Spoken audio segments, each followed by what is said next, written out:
BC రక్షణ చట్టం అది కేవలం 4 అక్షరాలు కాదు, అది 5 కోట్ల మంది బీసీల బతుకు తెరువుకు గ్యారంటీ. అసలు ఈ చట్టం కోసం బోడే రామచంద్ర యాదవ్ ఎందుకు ప్రాణాలకు తెగిస్తున్నారు? ఎందుకు ఆమరణ నిరాహార దీక్షకు సై అంటున్నారు? ఇది బ్రహ్మ పదార్థమా లేక బీసీల పాలిట అమృత బాండమా?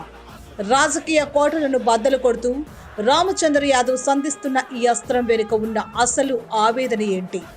బీసీలు అంటే కేవలం ఓట్ల యంత్రాలా? ఎన్నికలు రాగానే దండలు వేసి ఎన్నికలు అయిపోగానే గాలి కొదిలేసే సమిధలా అని రామచంద్ర యాదవ్ ప్రశ్నిస్తున్నారు. ఎస్సీ ఎస్టీలకు అట్రాసిటీ చట్టం ఉన్నట్లే జనాభాలో సగం కంటే ఎక్కువ ఉన్న బీసీలపైన దాడులు జరిగినప్పుడు, వారి హక్కులు కాలరాసినప్పుడు వారిని కాపాడే నాదుడే లేడు. అందుకే రామచంద్ర యాదవ్ మొదటి డిమాండ్ బీసీ రక్షణ చట్టం. రాజకీయంగా సామాజికంగా బీసీలపై జరుగుతున్న అరాచకాలను అరికట్టాలంటే ఈ చట్టం ఒక కవచంలా ఉండాలన్నది ఆయన ఆకాంక్ష. చాలా మంది అడుగుతున్నారు, ఈ చట్టం అంత అవసరమా అని. అవును, రామచంద్ర యాదవ్ దృష్టిలో ఇది బ్రహ్మ పదార్థం కాదు, బీసీల ప్రాణవాయువు. రిజర్వేషన్లు కోత పడుతున్నా, కార్పొరేషన్లు నిధులు లేక వెలవెలబోతున్నా, అగ్రవర్ణాల అరాచకాలకు బీసీలు బలవుతున్నా అడిగే దిక్కులేదు. అందుకే ఆయన తన ప్రాణాలను పణంగా పెడుతున్నారు.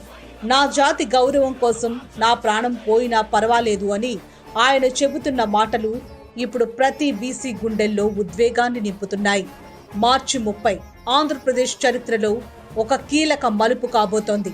తన 5 డిమాండ్లు, ముఖ్యంగా బీసీ రక్షణ చట్టం అమలు కాకపోతే ఆమరణ నిరాహార దీక్షకు రామచంద్ర యాదవ్ సిద్ధమయ్యారు.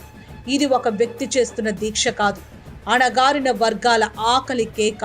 కూటమి ప్రభుత్వంపై ఆయన సంధిస్తున్న ఈ అస్త్రం బీసీలను కేవలం కూలీలుగా చూస్తున్న పాలకుల నిద్రను చెడగొడుతోంది.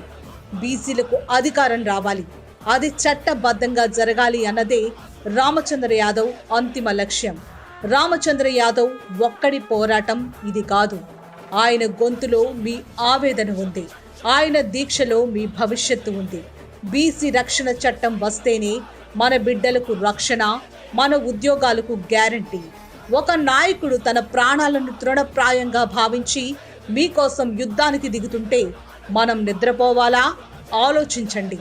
రామచంద్ర యాదవ్ సృష్టిస్తున్న ఈ చైతన్యం ఏపీ రాజకీయ గమనాన్ని మార్చబోతోంది. జై బీసీవై, జై జై ఆర్సీవై.